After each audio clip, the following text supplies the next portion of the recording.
यदि किसी का पिता दुराचारी भी हो, चाहे संसार उसे त्याग भी दे, तो भी पुत्र का धर्म है कि वो अपने पिता को भगवान की तरह पूजे, क्योंकि पिता मनुष्य का प्राणदाता होता है। जब पिता की भक्ति नहीं करते, देवता तो क्या, स्वयं भगवान भी उनकी पूजा को स्वीकार नहीं करता।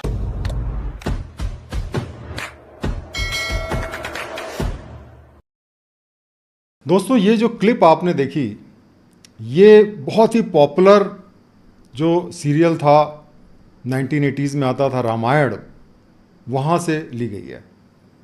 और इसमें जो अरुण गोविल हैं, उन्होंने भगवान राम का किरदार अदा किया था।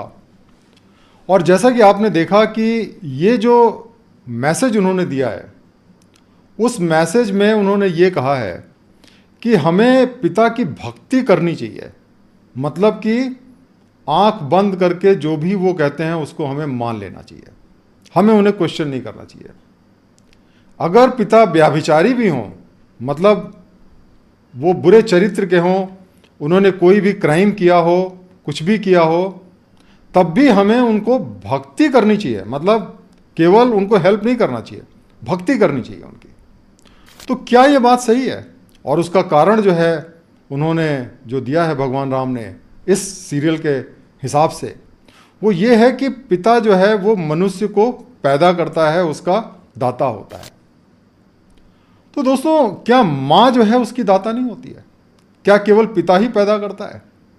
मेरे विचार से तो माँ का जो रोल है वो कहीं ज़्यादा अहम होता है, क्योंकि वो 9 महीने तक उसको अपने पेट में रखती है और इतनी तकलीफ़ के बाद में उसको पैदा करती है, और उसके बाद में उसको पूरी बचपन खुद जो है उसको देखभाल करती है। तो क्या वो दाता नहीं है?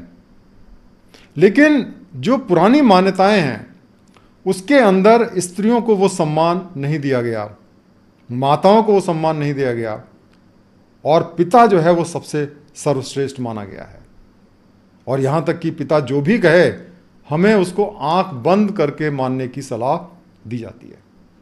और अगर आप इस वीडियो में देखें तो लोगों ने बड़ा पॉजिटिवली इसको रिएक्ट किया है। कमेंट सेक्शन में अगर देखें, एक ने कहा, हे प्रभु, मुझे कुछ नहीं चाहिए, सिर्फ जो प्यारी आंखें ये कमेंट पढ़ रही हैं, उनके माता पिता को लंबा जीवन और संसार की सारी खुशियां दे, जय श्री राम।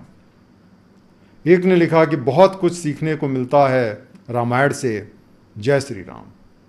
फिर किसी ने लिखा, श्री रामानंद नमः, जानकी रमण राम रघुनाथ की जय हो। राम जी, आपके दी हुई संस्कार, ज्ञान, भक्ति हमारे जीवन में बहुत महत्व रखता है। हे प्रभु, इसके धन्यवाद, कोटि कोटि नमन।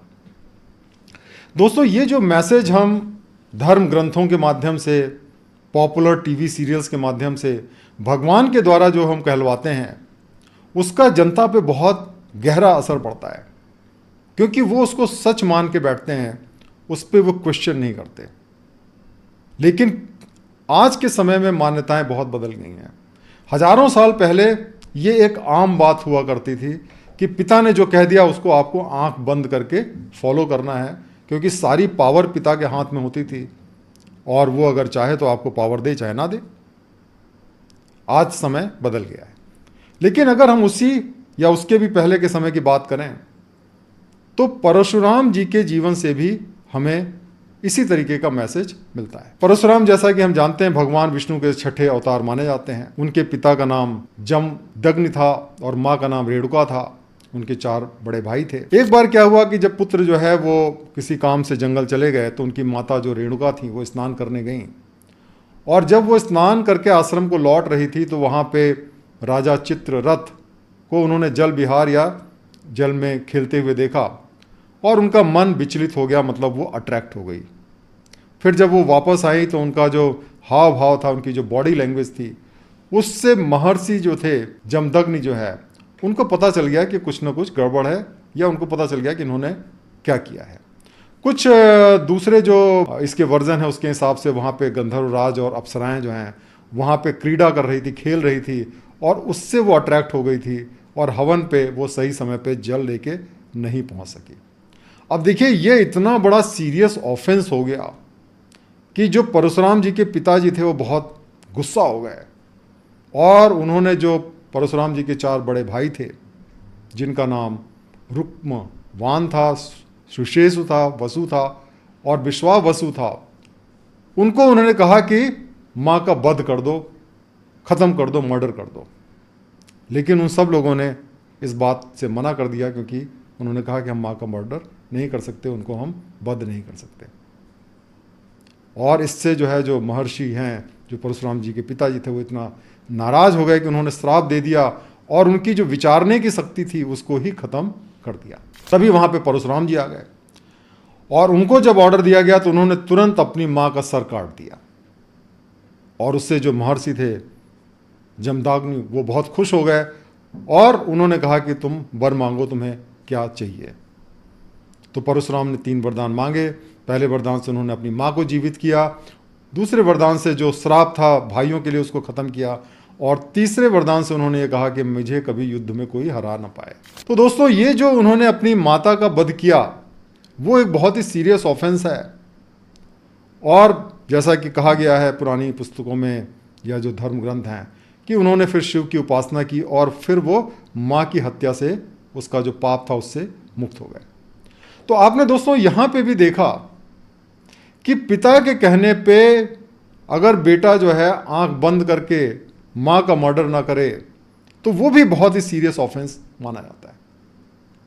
तो ये पुरानी जो परंपरा है, हजारों साल पहले शायद ये बात कुछ हद तक सोशली एक्सेप्टेबल थी, लेकिन आज के समय में ये बिल्कुल एक्सेप्टेबल नहीं है।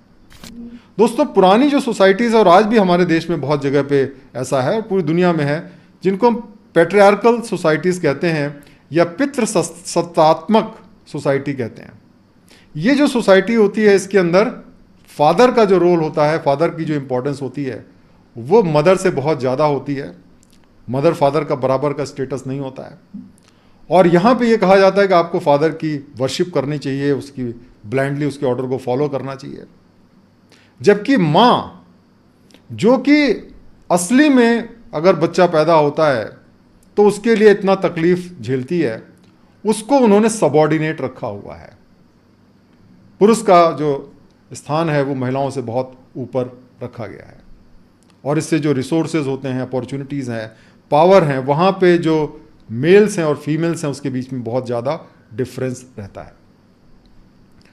अब ये जो स्क्रिप्चर्स हैं ये हजारों साल पहले लिखे गए, धर्म ग्रंथ हजारों साल पहले लिखे गए, और इसकी बहुत सारी ऐसी मान्यताएं हैं, वैल्यूज़ हैं जो कि आज के समय में पूरी तरीके से आउटडेटेड हो चुकी हैं और हमें इसको किसी तरीके से स्वीकार नहीं करना चाहिए, चाहे उसको भगवान ने ही क्यों न किया हो।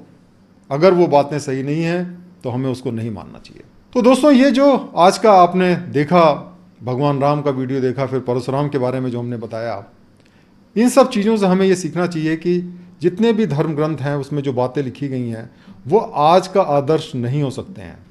आज के समय में अगर हम उसको फॉलो करते हैं तो हम बहुत बड़ी गलती करेंगे, क्योंकि आजकल की जो मान्यताएं हैं वो ज़्यादा अच्छी मान्यताएं हैं और हमें उसको फॉलो करने की ज़रूरत है और पुराने जितने वैल्यूज़ हैं उनको छोड़ने की ज़रूरत है। आज का जो मॉडर्न वैल्यू है उसके अंदर मर्द और औरत, मैन एंड वुमेन को बराबर का दर्जा दिया जाता है। फादर और मदर को बराबर की रिस्पेक्ट देने की ज़रूरत है। इसलिए कभी भी आप अपने फादर को ब्लाइंडली फॉलो ना करें। फादर क्या, किसी को भी, चाहे मदर हो, चाहे गुरु हो, चाहे आपके प्रीस्ट हों, धर्म गुरु हों, लीडर हो, कोई भी व्यक्ति हो, उसको कभी ब्लाइंडली फॉलो ना करें। जिंदगी में एक चीज़ जिससे आपको हमेशा बचने की ज़रूरत है कि कभी भी भक्त ना बने, कि कहीं लिखा हुआ है आप उसको फॉलो करने लगे। भक्ति करना इसका मतलब कि आपने अपने दिमाग को किनारे रख दिया है, जो कि सबसे बड़ी बाधा है सच्चाई को ढूंढने में। क्रिटिकल थिंकर कभी भी किसी भी चीज़ को एक्सेप्ट नहीं कर सकता जब तक उसको लॉजिकली वो बात सही नहीं लगती है। तो कभी भी किसी भी व्यक्ति का, किसी भी पुस्तक का आप भक्त ना बने। जहाँ तक लोगों की रिस्पेक्ट करने की बात है, रिस्पेक्ट सिर्फ उनकी करें जो उसको डिज़र्व करते हैं, जिनके अंदर वो क्वालिटीज़ हैं, जिनके अंदर वो मेरिट है, उसको आप रिस्पेक्ट करें। अगर आपके पिताजी के अंदर वो क्वालिटीज़ हैं, उनकी रिस्पेक्ट करें। उन्होंने आपको पैदा किया, आपका पालन पोषण किया, उसके लिए आपको धन्यवाद देने की ज़रूरत है, उसके लिए उनका ऋणी होने की ज़रूरत है। उनको आप उनकी ज़रूरत पे रहें, उनकी सेवा करें, बहुत अच्छी बात है। लेकिन आप उनकी भक्ति ना करें, उनकी पूजा ना करें। अगर वो दुराचारी हैं, बदचलन हैं, अगर वो मर्डरर हैं, रेपिस्ट हैं, करप्ट हैं, जिससे उन्होंने हजारों लोगों का नुकसान किया है, ऐसे पिता को कतई रिस्पेक्ट करने की ज़रूरत नहीं है। तो दोस्तों, मेरा विचार यह है कि रिस्पेक्ट अर्न करनी पड़ती है। जो आदमी रिस्पेक्ट डिज़र्व करता है उसी की रिस्पेक्ट करनी चाहिए, चाहे वो कोई भी हो। अगर आपके पिताजी भी गलत काम करते हैं तो आपके अंदर ये काबिलियत होनी चाहिए कि उनकी गलती को समझ सकें, उनकी गलती में आप सहयोग ना करें और उनको रिस्पेक्ट ना करें गलत होने के बावजूद।